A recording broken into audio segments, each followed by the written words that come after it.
Wow, I never used that part before. It showed me it was counting down and everything. So we haven't started yet, but we are recording. So Okay. I'm just Let's make checking sure levels and everything like that. my phone's on silent. Yes, it's on silent. I think I should probably do that too. I literally had got like a phone call like right before I walked into this room. I said, "Oh, I call you back. I have an interview." Well, which is good because it reminded me to like put my phone on silent. Yeah. So I mean, obviously things have changed for you and everything. It's just like since your announcement of winning the SummerSlam TicToK ring announcer contest. That's a mouthful. How many of these have you done since then, or is this just a regular day in the office for you? Oh wow, uh, a lot because since Tuesday last week, I've been like talking to a lot of podcasts and then like media from the Philippines too. So it's like every single day I had like an interview. Well, shit. Which is great, like I love it because to me it's like I love sharing my story, and if I can inspire at least like one person to follow their dreams, from hearing my story, then I'm really grateful for that. Word. And it's funny because I didn't know the contest was going on, and I was actually at SummerSlam. Oh my god. Yeah, so they made the announcement for you and everything, and I seen you. I was like, they had a contest. You're like, what is going on? What is this random person going to do? It makes sense, right? Random things happen. Yeah, but I don't want to get too far off or whatever because I've done this many a times before to where because I got like a professional and proper introduction and everything, and we get to yicky yakking and talking and everything, and Yeah. we didn't be 20 minutes in and I done forgot how to do everything. So I'm gonna just kick my intro real quick. I'll introduce you, and then we'll just kind of pick up where we left off. Okay. Okay. All right. What up, everybody? This your boy B Rob, and I'm back with another edition of the Random Ramblings with Rob podcast. First and foremost, I'd like to thank you, the listener, for coming back each and every week, or however you listen to podcasts. If you're a first-time listener, I'd like to thank you oh so much for giving my show a try. And if anybody recommended you to me, go ahead and give that person a crisp high five. But I know we are living in some trying times with COVID scares and different variants, more of them running around just like Loki and all this stuff. So if you want to be socially cautious and you don't want to physically touch and sanitize and wear a mask and do all this other crazy stuff, you can pick up your social media app of choice and you can send that person that recommended you to me a well-crafted DM telling them thank you. Speaking of social media, you can find the Random Rounds with Rob on various social media platforms to include Twitter at 3R Show, Instagram at the 3R Show, because if you listen to the New Day podcast, it's just like Big E with his diatribe about how he lost to Langston off of Big E Langston. I can get into why it's the 3R Show on Instagram is because some sorry son of somebody made an account back in September of 2017, which we're coming up on the anniversary of, ironically, and they have not posted a post since then. And they're just holding up the freaking username at 3R Show on Instagram, and it irks my nerves so daggone bad. But I digress. But so you can follow me on Instagram at the 3R Show. And for video interviews, just like the one that you may be watching now, it more than likely will be on YouTube. And you can find some stuff on Twitch. You can find some stuff on Facebook just by searching 3R Show. And for anything that I may have forgotten to mention, you can go to randomrob.com and you can find all kinds of things, sponsors, all that crap. Anyway, let's get back to where we left off. Joining me to my virtual left, but right on my screen, I guess, however you're looking at it, is one RingSide Raine Cruz. For those of you who don't know who she is, most recently she just won the WWE TicToK guest ring announcer for SummerSlam, which is funny because if you listen to the last episode or the one previous, I believe, I was talking about how I was just at SummerSlam and I had no clue that this daggone contest was going on. And y'all know how I like, because I say like. At once upon a time, I said love professional wrestling because that's what I thought this was. I thought this thing that I felt was love until I met somebody who really loved professional wrestling. I was like, I'm nothing like that. So yeah, so I was out of the know about the contest, and it was a surprise that somebody was there, somebody won, and that's who this is here. so so welcome. Thank you for having me. I And just want to say, is this like, are we making like a record right now? It's just like a history we're in. So your show is like triple R's, but then I'm like Ringside Rain. So that's like five oh R's now. oh I just put it together. I just put it together. You dropping bombs on me right now. This is historic. You got triple R's all around. So six would be like six set. I can't say it, set tuplets. So this is set tuplet R. There we go. There we go. We got three on each side. This is a six-person tag of R's. You got three on Yeah. this side, three on this side, and we just about to throw down. So let me say something. We were just talking a little bit before I did the intro proper. I probably just leave all that crap in anyway. But you've been running through the gambit of media and everything. Talking to interviewers from the Philippines, which I believe that's your origin, correct?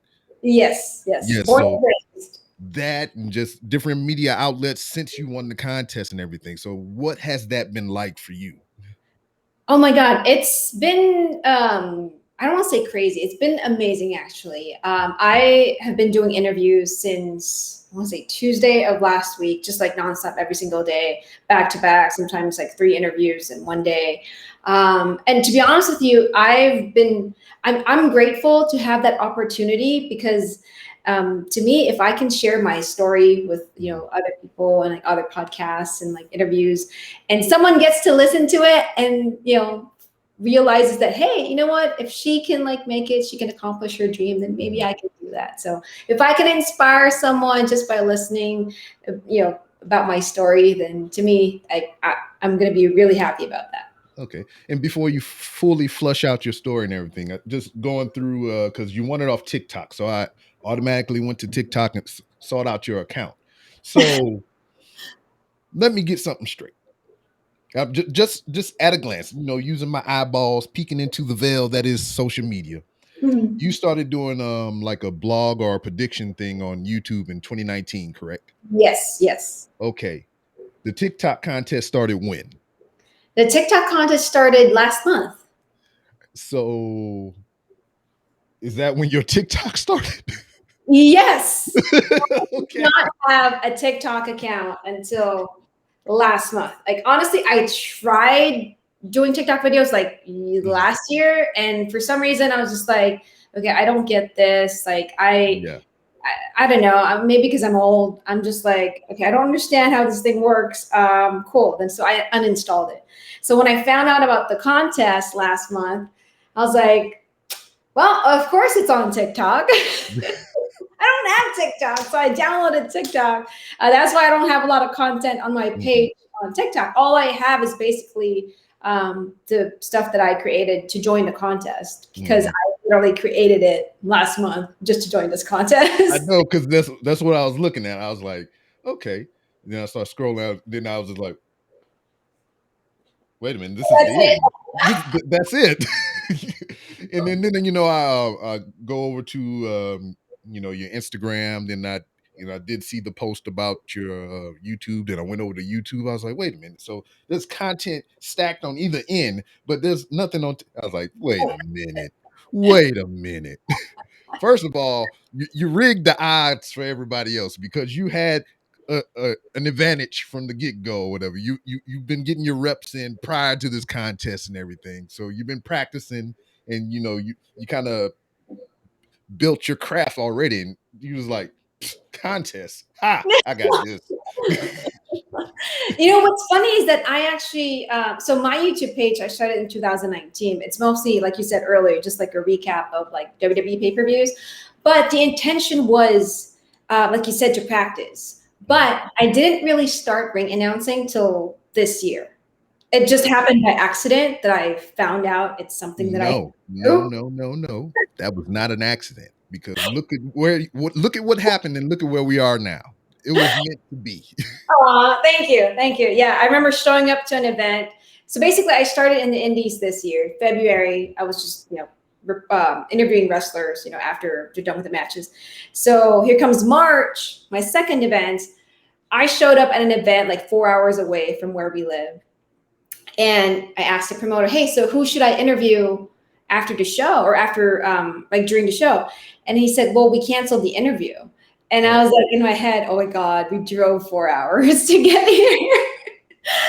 So I just said, anything else that I can do? Because in my head, I need something to post on the gram that I did something. Yeah, I especially didn't if I have drove four TikTok. hours, I need something to show proof of something. Yeah, but I didn't have TikTok at that time. But like in my mind, I gotta post something on the gram that I did something here. It's my second event. So he said we don't have a ring announcer, and so I was just like, okay, I have not done this. I can try. If you don't like it, let me know. I will never do it again. Lies. And so I did it, and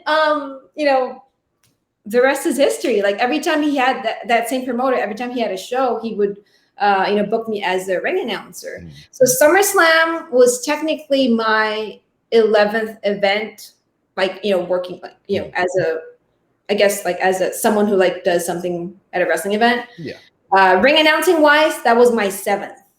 Oh, okay. I think, yeah. So 7-11. Yeah, big gulps all around. Free slow piece. See, there it is. Yeah, so like going back to 2019 and everything, I mean, what was the catalyst for you trying to start the YouTube page and everything? What made you actually like, all right, I'm gonna do it? I started watching WWE in the Philippines in 2006, right before I moved here. And I remember thinking to myself, how do I get there? And what I mean by that is not just like being able to watch it in person. It was mostly like, how do I get there? Like be a part of it. Mm-hmm. I was just so amazed about how it worked that to me, it's like, oh my God, how do they do these things? How do they create these things? So to me, I have a television production background, and I've always like applied for like TV production jobs at WWE. Never got a call back. So I was like, okay, what else can I do to be a part of the wrestling world? And just one day I was like watching Raw and just kind of like thinking about a character. I knew from the get-go I'm not like athletic. So I was like, well, being a wrestler is not really, it's basically out of the list for me. And so I was just thinking, I wonder what else can I do? And then my husband said, why don't you be like a manager? And I was like, oh, you're right. And at that time, Asuka was being, she was like basically, I think she was the women's champion at that time, but she was a baby face at that time. And I just came up with this idea of what if Asuka is a heel? And so that's how I started creating my videos on YouTube in 2019, wherein I basically created like promos of me as Asuka's manager, like as a heel manager. And then like a few months after that, still in 2019, I was thinking, okay, well, I need more content. What do I do? So I thought of, okay, why not like create like predictions and like reaction videos to WWE pay-per-views, which ironically, the very first one that I created was of SummerSlam 2019. Yeah, that's weird. Yeah. See, it's meant to be, right? It's crazy. So it's weird as to how like things work, because like the way I saw it was, I wasn't, obviously I wanted people to watch my videos, but at the same time, I saw it as practice for me. Because to me, I wanted to kind of practice the way I talked in front of the camera, the way I carried myself, the way I organized my thoughts in my head. And at the same time, for some reason, I just had it in my head and in my heart that one day I will meet someone and I can show, hey, here's what I've done so far. Look at my work. I just always had that in my head, and it's going to happen. I just didn't know when. But yeah, I just took it as, it's free to start a YouTube, create a YouTube Yeah, video, upload it, and why not? yeah, exactly. That's what I tell anybody. They'll be like, "Oh man, I'm thinking about starting a podcast." I was like, "Do it. It's free."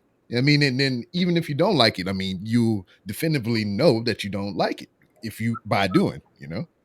Yeah, and it's like nowadays it's so easy to create something. We have like phones with cameras, and yeah, we can do something using our phones, and you can just upload it easily. Like I said, even if just for practice. And to me, I just remember, oh my God, I was a little bit scared because I was like, what if like people see this and they don't like it? And Yeah, but then in my head, I was like, well, that's the thing. It's like that's why it's called practice. You yeah. do something, and then you kind of see how you can like fix different things, improve certain things. So yeah, it's to me, like I look back and I'm like, man, I'm glad I started creating those videos. So, I mean, what was the idea? Because you said what 2006 or whatever is when you started watching WWE and everything like that. So, what was like the thing before then? The thing before WWE. Yeah.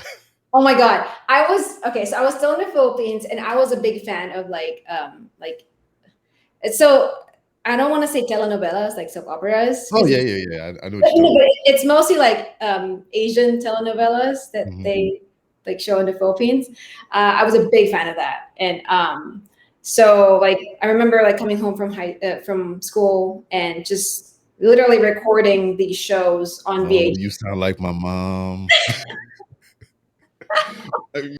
I'm like itty bitty child and never what as long as I can remember, my mother has watched and record soap operas. Oh my Till this day, my mom is 79 years old and she still record and rewatch. And it's weird because since she watched them since I was a child. And some of the people now that I'm a grown man with kids of my own, those people when I was a child are still acting on these shows. Oh my God. That's amazing. Like what now they have children do acting in those shows. Yeah, it's just like my children's children are in this show with me. Yeah, no, I was just like a big fan of like Asian soap operas. And the other thing that I was a big fan of is basically karaoke. Like in the Philippines, it's like basically Mhm. how we party. Yeah. Like you'll get like a karaoke machine, and you put quarters in it, and then you get to sing. And it's just like a pastime for Yeah, us. So it's just like it's just one of those like it's almost like a movie trope as well. It's just like I mean they show people from over there. It's like they love karaoke. I was like, I yeah, guess it's kind of I just love to sing that. What's funny is that the songs that there are songs from like the 70s, 80s that I learned without listening to the song, but I learned of these songs because of karaoke. Mhm. Like I would just like follow along and like listen, and then it just kind of like became like this hobby of mine to just like, oh, it's like a video game for me. Like I'm following Yeah. like the lyrics and like. And so is that kind of like how you learn English, or did you do that in school or something like that? Yeah, so English, actually, in the Philippines, it's part of the curriculum. Okay. Like as soon as you start going to school, they teach you English. From my experience, though, I learned English at school, but I didn't speak it at home. Yeah. Makes Um, sense. yeah, so like my I grew up with my grandparents, and they're from the countryside. So like Oh. when they speak Tagalog, it's like legit like hardcore like Tagalog. Like some Mhm. words I do not even understand. um, but yeah, we never spoke English at home. So when I moved here, it was a bit of an adjustment because I lived with my mom and my stepdad. My stepdad is actually African American, so my mom was speaking Tagalog. My stepdad was speaking to me in English, and which was good because my Yeah. dad like kind of helped me practice. And so that's kind of like what helped me train my ear and then train myself to into like speaking English. Yeah. Like here in because I'm in Houston, Texas, so Mhm. the big side language here is Spanish. Ah, And okay, I okay. work I work at a place to where, I'm exposed to the language a lot. And I haven't they sent me on a detail to go work somewhere else. So I've been away from the people that have been speaking Spanish, and it's like it's slowly draining away from me and everything. It's just like I started picking it up real good, like just enough to pass at work. So like, somebody can come up and they can just start speaking, and I can catch a couple words and I can kind of piece it together what they're trying to do, and I can help. But damn, they sent me somewhere else, and I've been over there for a couple months, and then now I'm trying to remember those words because I'm going back. And I'm like, uh, uh, what's wallet? Cartera? Shit. All right. So I'm trying to remember damn Cinta Laron, the like belt or something. I'm just trying to remember all the simple things. That's funny. Yeah, that's so to me, my dad really helped me out a lot, like in terms of just like, basically, because like when I first, well, yeah, when I went to the States, that was my first time ever to leave the country, to leave the Philippines. That was my first plane trip, literally to Las Vegas. That's where I first lived in the U.S. Yeah, I know, out of all places. Look at this. Lived in Vegas. SummerSlam in Vegas. First video about SummerSlam.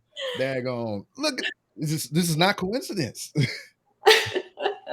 I know it's crazy as to how like things worked. And honestly, when I got to the event in Vegas, I remember they asked me, "So when did you move here? And then when did you become a citizen?"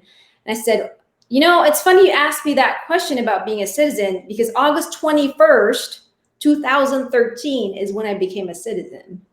And that's like you're making stuff up now. You just making stuff up now. This is like crazy. Like I didn't even realize that until they asked me. They're like, "Oh, great, cool. So like, how long have you been here? Blah, blah, blah. So when did you become a citizen?" And I was like, "Wait, hold up." It's crazy how like things work, and I don't know. It's like I felt like things just like lined up, and yeah. It's just like I still can't believe it. I still can't believe it happened. How it worked out for me, because I didn't really think I would win. Well, I mean, like I said, you rigged the game or whatever. You put your reps in, you had practice or whatever. Because all you had to do is create account. Create an account. No, because like I remember, because you can like look up the hashtag and how many people have submitted to via TikTok. And I remember my videos weren't like the top liked videos, or they weren't even showing. You have to keep scrolling to like find my video. And I've seen other people's videos, and some of them have like more experience than myself, and some were really creative. And I didn't know what WWE was looking for. I wasn't sure if they were looking for someone who has like a gimmick, or looking for someone who is like more established and more experienced. Because like for me, I was like, I don't really have a gimmick. I just know I can, ring announce. I'll try, and then I'll upload my videos. But then you have to keep scrolling to find me. So I was like, I just hope they find me. Yeah, I mean, just all those random tidbits of information it just all comes together or whatever. It's just like it's not a coincidence. It's just like this was supposed to happen. I just believe in things like that. Yeah, me too. Like it's crazy as to how things work, man. Like, sometimes you think, something is impossible to achieve, and then you kind of look back and you're like, oh my God, okay. Mm-hmm. Things were kind of like laid out for me, and in order for me to make it to where I want to be. So okay. So I mean, I guess the simplest question would be like, so what's next? Because or what? I mean, was there anything else besides this? Because I know this was just like opportunity. Let me do this real quick, and then I mean, but what was going on before this even happened? What was going on before this? Like contest even come up. I mean, what were you on track doing or whatever? I was contemplating about life, like for real. So basically, like I said, I started joining or doing like indie shows this year, and I had to change jobs to accommodate that schedule. And my new job, I'm really like struggling. So I was like, oh my God, did I really make a good choice, like switching jobs? Because I like my old job. Like I was working in television production, my dream job, or at least one of my dream jobs. And I had to make a choice. I just remember I had to make a choice. Like, okay, you love doing TV production. However, you also want to, be in the wrestling industry. Mhm. So the way I looked at it was, you checked off that box. You did TV production. Okay, this other dream you haven't accomplished. Maybe you should spend some time doing Makes that. sense. So I let go of that dream to pursue this other dream. And, like I said, like the past few months, I was just like, oh my God, did I make the right choice? Did I make the right choice? Because I'm struggling with this new job that I have. And then the contest, literally like the day before the contest was announced, I was just like in my head, like, oh my God, what did I do? Like, do I really want this that bad that like I made these decisions to accomplish this dream? And then the contest was announced the next day. Yeah. And So basically, opportunity. and Lap. It just fell in it. Just bloop. it's crazy because it's like, I thought it was like the answer to me wondering, oh my God, am I doing the right thing? And then when I won, it's like, I felt like that was like the stamp that like, okay, you're on the right path. Keep doing what you're doing. And, after winning the contest, I was just like, okay, now what? Like, what do I do from here? And because I know this is just the beginning for me. And, I don't want it to be like, okay, great, I won the contest. Great. Yay. Thank you. No, to me, it's like, I saw it as, okay, I won the contest. And honestly, it was a challenge for myself. Like, to be honest with you, leading up to me finding out that I won, I remember telling my friends, I was like, okay, I really want to win, but I don't know if I'm ready for it because I just started ring announcing. Like I'm ring announcing in front of like, 50, 20, 30, 40, 50 people. And so I was like, because like I knew in my head, if I win, I would have to be in front of thousands of people. Yeah. I was like, and that's another thing about the television production you were speaking about. I mean, you behind the camera, behind the camera for years. So I was like never like, that person in front of the camera. So I was like, okay, am I really ready for this? And then, what kind of like my I guess my thinking was, the week before SummerSlam, the week before I found out that I won, I had 2 back-to-back shows. And I remember, both shows I had to work in the morning and go straight to the show. And the show was like an hour away from where I live. Sheesh. And like the second show, I remember coming home and I was just like exhausted. And I was just like, again, I was just questioning myself, how bad do you want this? Like, oh my God. And then, in my head, I was like, okay, well, I really hope I win. That way I get to answer the question of, can I really do it in front of thousands of people? Yeah. That was my thing. Cause like, it's like to me, I'm doing all these things like the hard work and all that, hustling and all that. But my end goal is to be in front of thousands of people. So in my head, I need to find out now if I can really be in front of thousands of people. So that was just a challenge for me. So a part of like, me joining the contest was like, I just need to know, can I really make it? Can I really do this for a living? Because one thing is, yeah, that's my dream. The other thing is, okay, once you've done it, can you do it over and over again? And is it something that I will enjoy doing over and over again? Word. And then, to go back to your TV production background and everything, I believe that is an invaluable tool for the companies that you will start working with, ahead of time, especially if they're independent promotions and everything, because a lot of them are lacking that or whatever. And that's just something extra that you bring to the table or whatever. You can be kind of have your microphone doing your ring announcing thing, be like, psh, psh, psh, slide the camera over a little bit. Just, Yeah. To be honest with you, when I first got to my very first promotion, I remember my promoter, he's like, yeah, you can like interview the guys and all that. I'd bring my cell phone camera, I had like my lapel microphone, I connected to my phone, because to them it's like, yeah, cool, let's shoot it using your phone and la la la. And I was like, okay, look, We Right. want people to not just see it, but Mhm. also to hear it well. So that Yeah. way, when you guys are doing your promos and stuff, it sounds better. And Mhm. I think they appreciate that extra touch of like me. I want to put them over too. Yeah. Um, I went into this not just like thinking for myself, like I need my demo reel, or to Yeah. me, it's more like I help you guys and you guys help me type of thing. And that's Yeah. been like the environment that I've been in. So I'm really thankful that the promotions that I'm working with right now, Orange County Championship Wrestling and Venue Wrestling Entertainment, they really welcome me as a part of the team.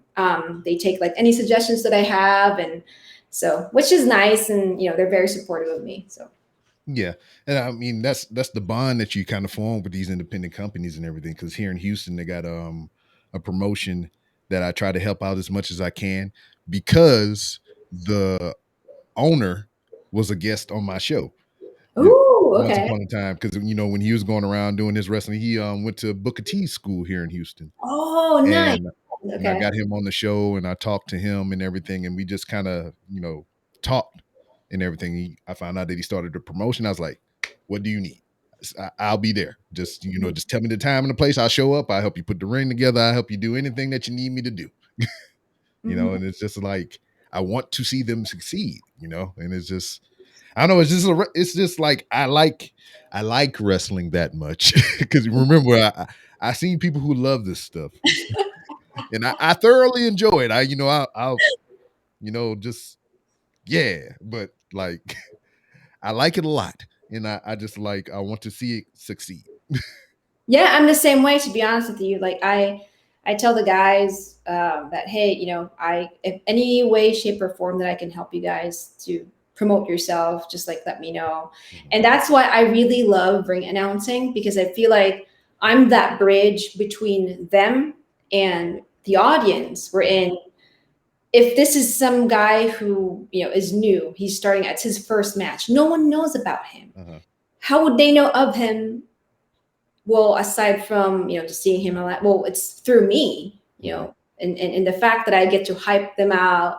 They feel the energy, and if someone in the audience ends up liking their performance, they'll be like, oh yeah, oh, the ring announcer said it's so and so, let me look him up on Instagram or something like Mhm. that. So to me, I'm grateful to have this opportunity to help them out as well, because we're all Mhm. just trying to pursue our dreams. Okay. And to me, if I can help them out just in that simple way, like I'm down for it. Sometimes they're like, Rain, can you like say my nickname, it's this and that, or like my hometown is this instead. By the Mhm. way, can you just like announce my weight is this and that? I'm like, sure. Is that Mhm. real? I'll make it sound like it's Yeah. real. Yeah, yeah. Tell them I'm 6'3" and you looking down at them like, where's the other? I know. I'm like, I'm 5'2". You said what? Yeah. So speaking of help, I mean, I need a little help from you as well. I mean, I know you're relatively new to it and everything. You're getting your paces, your groove on and everything. But what tips could you give myself and others who may want to kind of follow in your footsteps and pursue that same path of being a ring announcer and anything? Because I can tell you from personal experience that I've done it once. I mean, it wasn't really ring announcing. I was in a ring. I had a microphone. I had a professional wrestler stand next to me while I asked questions. So I guess I was an interviewer. So, but I had to go through the whole thing of, yo, this is me and we are here and this is the guy and yada, yada, yada, just like, what are some tips? Because I can probably pull the clip somewhere and send it to you. We can do some tape Yeah. review and whatnot. But what are some tips that you could give myself and others that are interested, maybe? Yeah. So for me, I obviously just like take the first step. It starts with practice. For me, one of the main things is like you do your research. Mhm. Basically, like when you before you get to the event, make sure you know by heart the card, because like it starts with being confident too. Like the things that you say, like the energy, you won't have that energy unless you're confident. Mhm. So to me, I study the card, make sure I know like the hometowns, and some promotions they prefer for you to say the way, some promotions don't. So to me, I do my research, and then like if they have any nicknames, so that way when I say it, I'm confident. Like, oh yeah, this person is really from Houston, Texas, Mhm. versus Houston, Texas. Like, you know what I'm saying? Like, there's Yeah. Like people. you're asking a question. Yeah, people Houston, will Texas. know when you're doubting yourself. Mhm. So to me, if you're prepared, you'll feel confident to deliver the message. The other thing is basically take care of your voice. For me, if I have an event, I try not to drink cold water Mhm. throughout the day. I prefer like drinking warm water because it helps with my throat. Mhm. I also carry cough drops. It helps with my. I used to sing at a church choir, and that was like Oh, our okay. thing. Like we always like carry like cough drops, like so that way Mhm. before the mass starts, we all. And Werther's Originals. It just like it really helps with the throat. So, and then at the same time, when you like belt out your voice, you like basically like take a deep breath, get it from like the diaphragm, and then you like basically belt out your voice because there is a difference between like your speaking voice and then your ring announcer voice is different, Mhm. right? So when you belt out your voice, you'll realize how much power you have. So Okay. that's going to be like my advice. Word. Yeah, no, I think you got a little bit of preview when I did the introduction or whatever, because I feel like whatever I'm doing in that segmented sketch is just like different from the rest of the conversation and everything. It's just like click. You All right, welcome to the Random Reynolds World podcast. Blah blah blah blah blah blah blah blah. need to And do it's like, voiceovers, by the way. I love your voice. Like the tone is very rich. sweet. More practice. I need to get more of that. But because like that's been a hard thing for me, and I taught curriculum, so that's weird to even say. It's just like I have a hard time teaching materials or Mhm. speaking about like, here you go, I need you to read this and just teach this, and I'll be like, well, shit. Um, so what is this? It's just like I have a confidence issue with that. But like, if I know this, and I guess it goes back to your preparedness. It's like I don't need this. I can just what I know and just kind of try to make it relatable or Yeah. whatever. Because that's how it is when you try to teach somebody like a class or something like that. You try to take the material that you have and make it relatable to them. And so I dealt with a lot of younger kids and everything, right out of high school and stuff. So I am at that point in time, what, about 15, almost 16 years into my career already, and they just starting. And I'm just like, all right, so I've been doing this long and you just getting here. So how can I bridge the gap? Yeah. That's like you walking around with cell phones, which I barely had when I was your age, you know.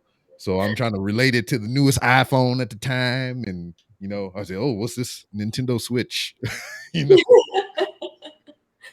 Yeah, and that's the thing too. When you are prepared, you will be less nervous or not nervous at all Mhm. because you're going to be just like confident, like, okay, cool. Like, I know what to say, and here we Yeah. go. I'm going to tell my friends about it right now.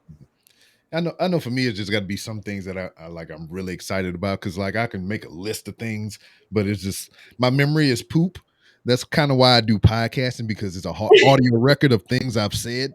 So it's just like, I don't remember saying that. Oh, I did say that. All right. So You it's and like, me both. My memory is like bad. That's why to me, to be honest with you, I always have my notes on my phone. okay. Just because I want to keep looking at it until like I have to go up because like my memory is just like bad. Like sometimes like my husband would just tell me something and be like, cool. And then like 5 minutes later, he asked me again, like, so did you like, grab the mail or something like that? Yeah. Huh? It's kind of why I have a wife. It was just like, hey, I need this to happen. So remind me. All right, cool. And we got the technology and everything. I could easily put it in my phone, but it's nothing like interaction with my wife. Just like tell me to do some things so I don't forget. Remind me to remind you. Yeah, and that was a funny line that I used to have or whatever. um, my wife would ask me, of all people, to remind her to do something or something like that, just as a backup. And I would forget. we are. I already set this up. I forget. No shit. And she'd be like, "You forgot to tell me to do this." I was like, "Well, you remembered that you told me to do this, so obviously you remembered." It's amazing. And then I would get in trouble. That's awesome. I mean, it's true. I mean, you remember that you told me to tell you to do the thing. So, I mean, you And then now remember it's twice. I was just like, all right, shenanigans. Oh, but as far as the promotions that you deal with, um, who are the premier athletes that stand out in your mind? It's just like if you see the card that they're gonna be on it, and then just like you already know this stuff in your head, and you're just like excited to see them perform. One of them would be Jack Cartwheel. I seen that guy. Yeah, Yeah. So okay, so you know who I'm yeah. talking about. He does a Yeah. cartwheel. Yes.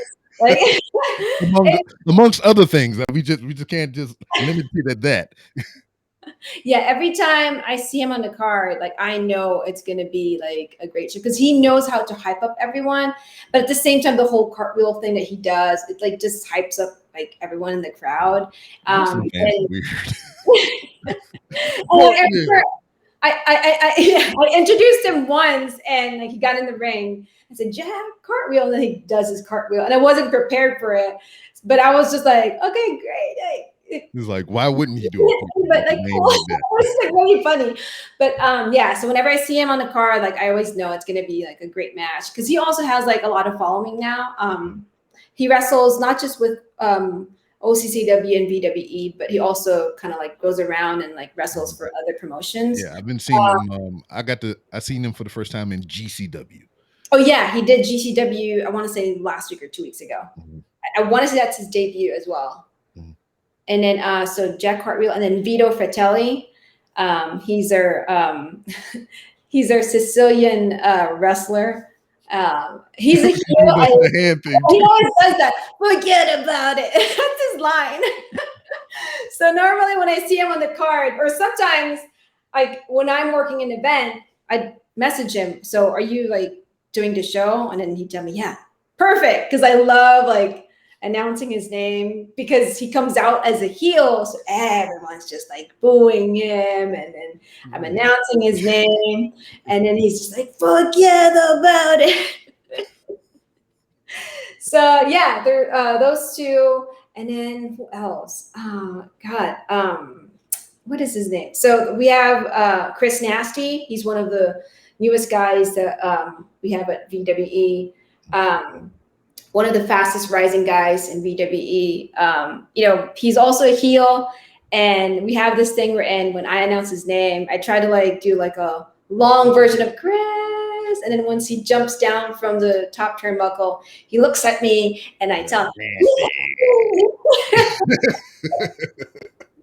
But no, he's such a great heel as well.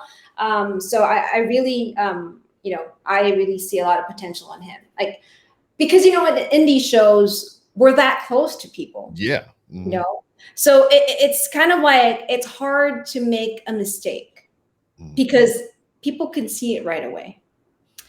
And so the fact that they are able to just like make people annoyed or just like clap for them and all that, like the fact that they can get engaged with the people who are like that close to them, I think it's really good because that is something that you need to carry when you are working a larger crowd. So I see a lot of potential in them, and like the rest of the guys and girls that we have in our promotions as well.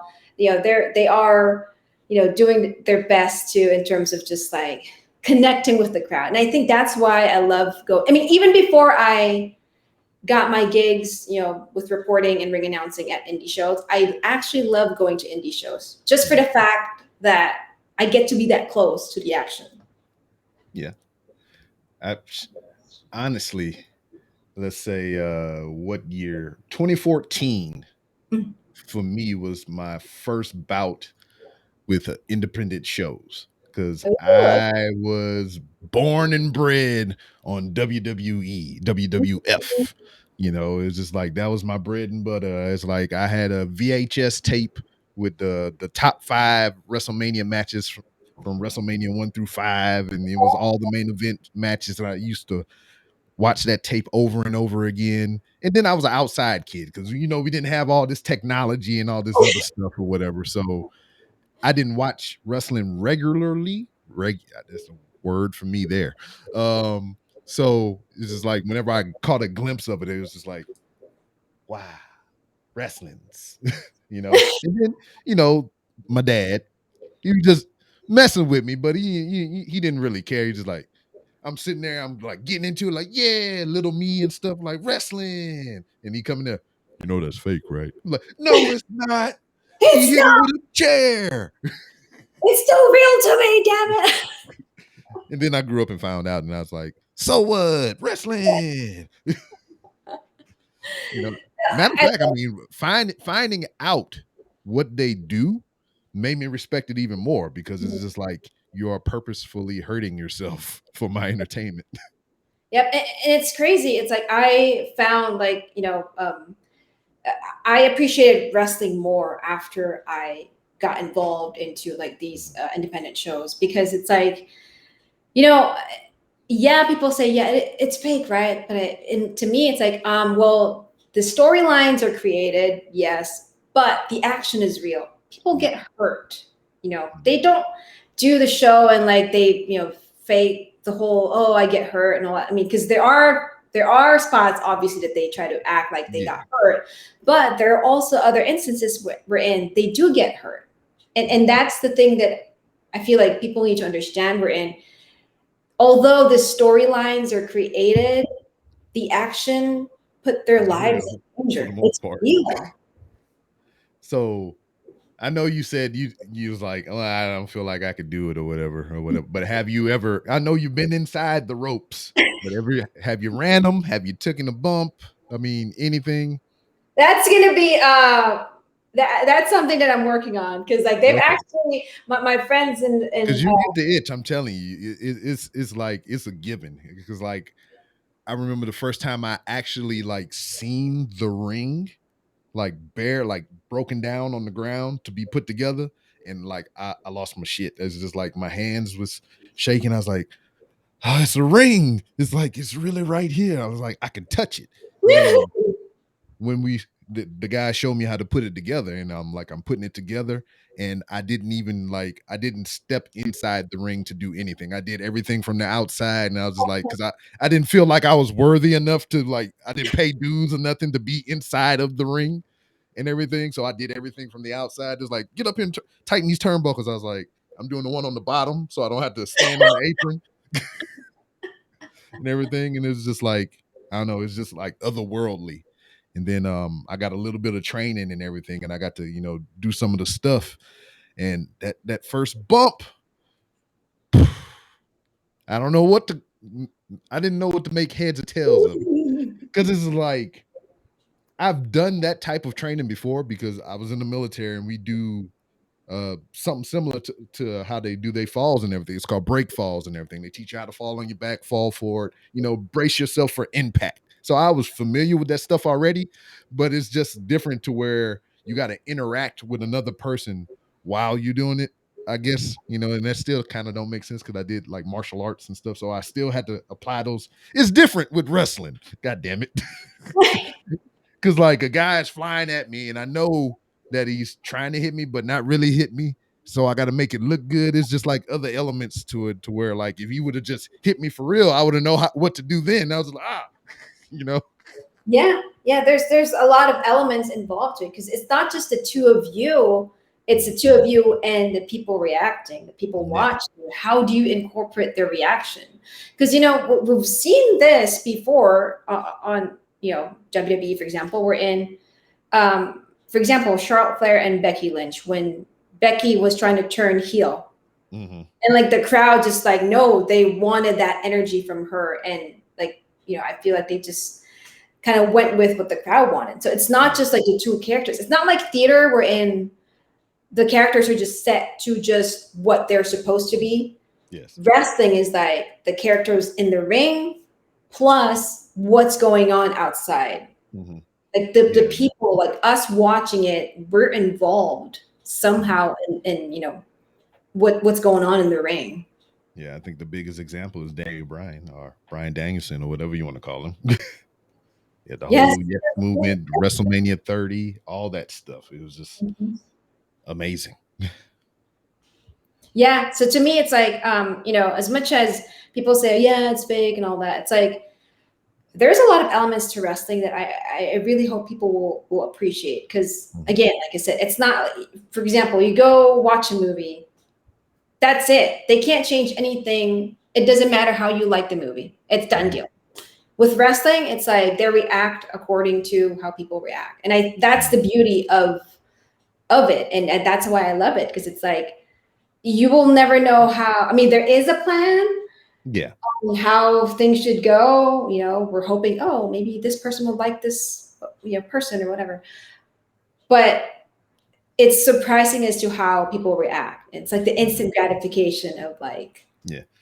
And even that, what you just said, instant gratification. We live in a world to where, you know, summon the pizza and is at my door in 30 minutes or less. People want what they want now, this yeah, generation at least.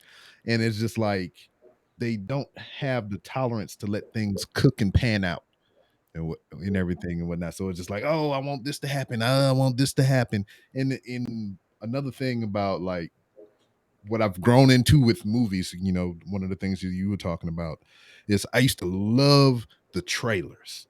I used to go out of my way to find the newest trailer, on IMDb, and just like me and my wife used to just lay up in the bed and just watch trailers before we went to. This is before TikTok, so we would just lay in the bed and watch all the new movie trailers and everything.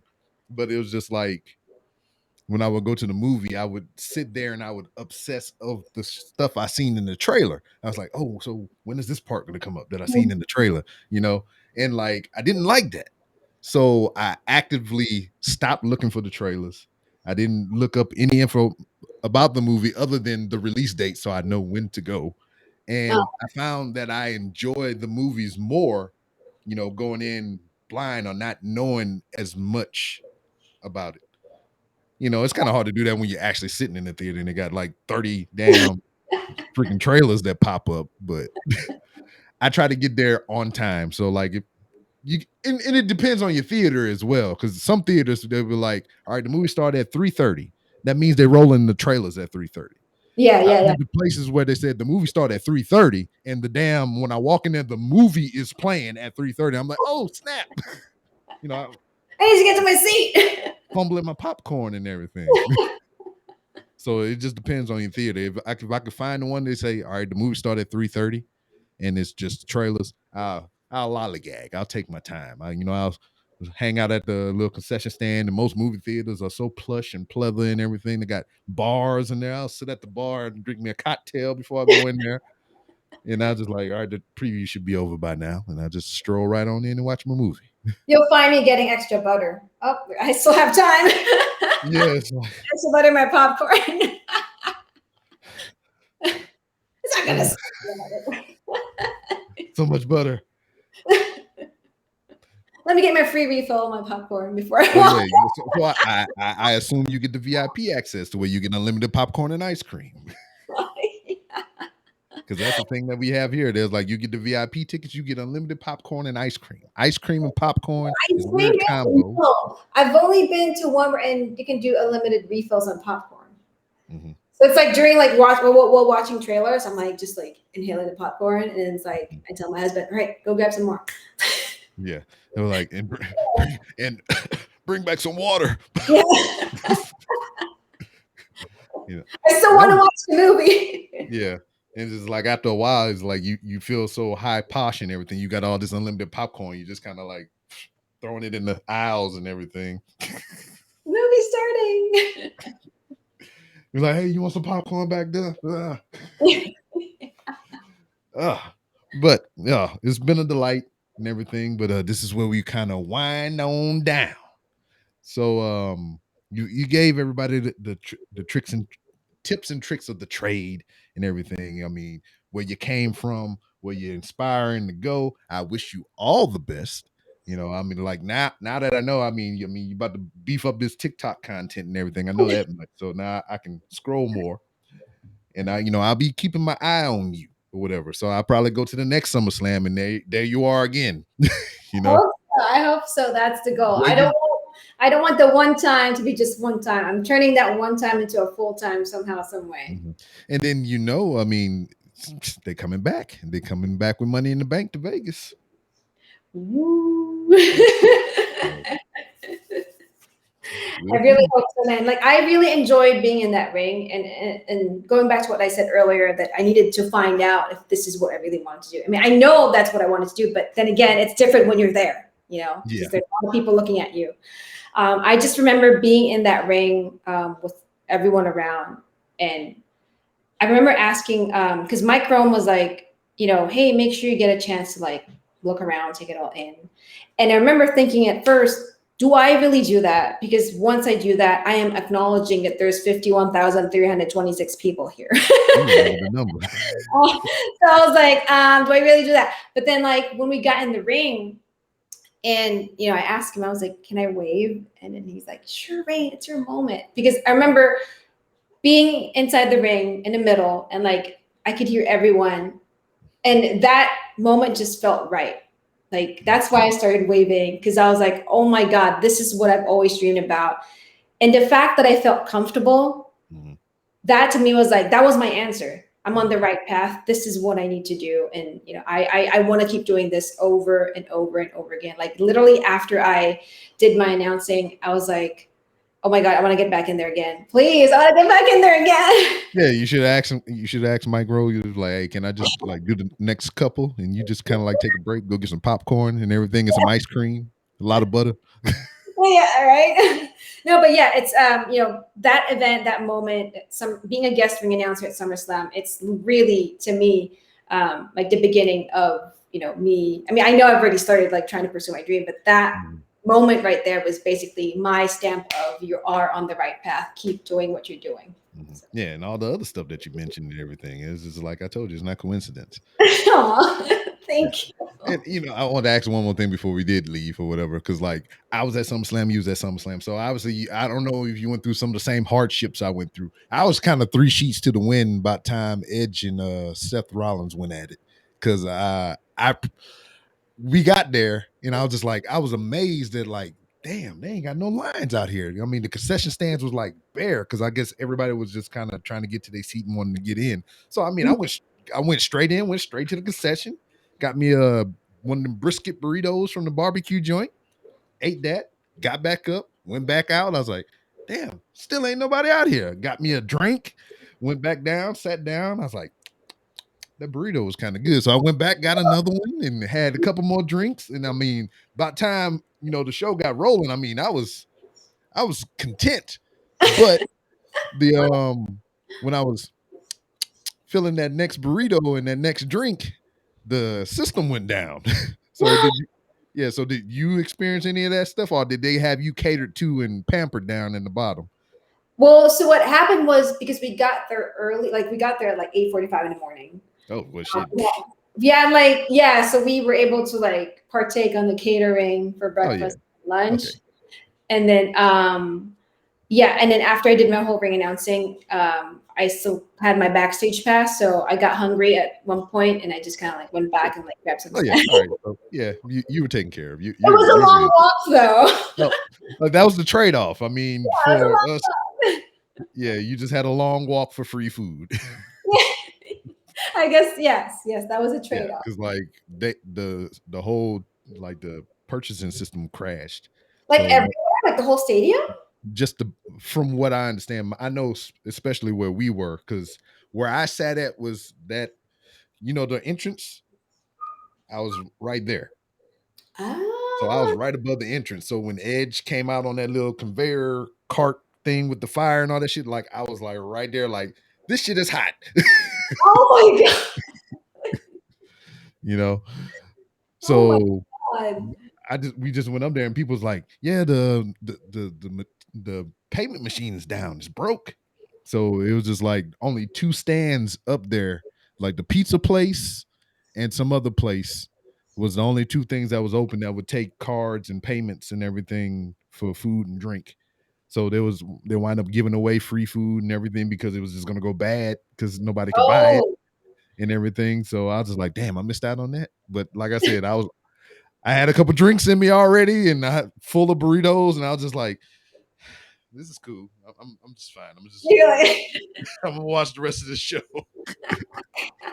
not gonna get up anymore. I'll just stay here. No, no, no, no. And it was like, hey man, go give me a drink. I was like, nah, the machine broke. I'm just sit right here.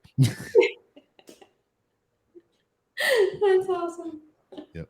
But I could probably go a little bit longer, but I gotta go do adult things in the morning. So this I is where don't we think in the morning. yes. So this is where we put the pin in it. Before you go, let everybody know where they can find you on social media and everything that you got going on. Yes, thank you so much. You guys can find me. You can find Raine Cruz at RingSide Raine, and that's Rain with an E on Right Instagram. there. Yep, right there on Instagram, TikTok, Twitter, and also on YouTube at youtube.com/ringside rain. Word. So, as it is for every guest of the Random Realms with Rob podcast, the door is always open for you to come back and promote your next big thing, and or just to come to shoot shit, just hang out. Hey, thank you for having me. And the next time I come back, this bare wall, the blank canvas will probably have something. I don't Yeah. know. See, you just make you like a little tarp deal or whatever. You just pin it up, and then when you're done, you just pull it right on down. That is true. I should make it purple, and then like there'll be like purple rain. There you go.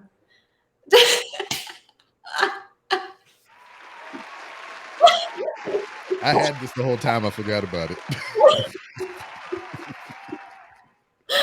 But if something goes wrong, well, you can blame it on rain too. So. Yeah. Blame it on the rain. Oh my god! Yeah, I've heard these Oh. things many times. So. Oh, all right. So I mean, I kill my wife with puns, and she just look at me like, just leave me alone. She kicked me out sometimes. She's like, "Don't you want to go play video games or something?" I was like, "I kind of do, but I want to sit here and annoy you some more." Yeah. Oh god, that's funny. But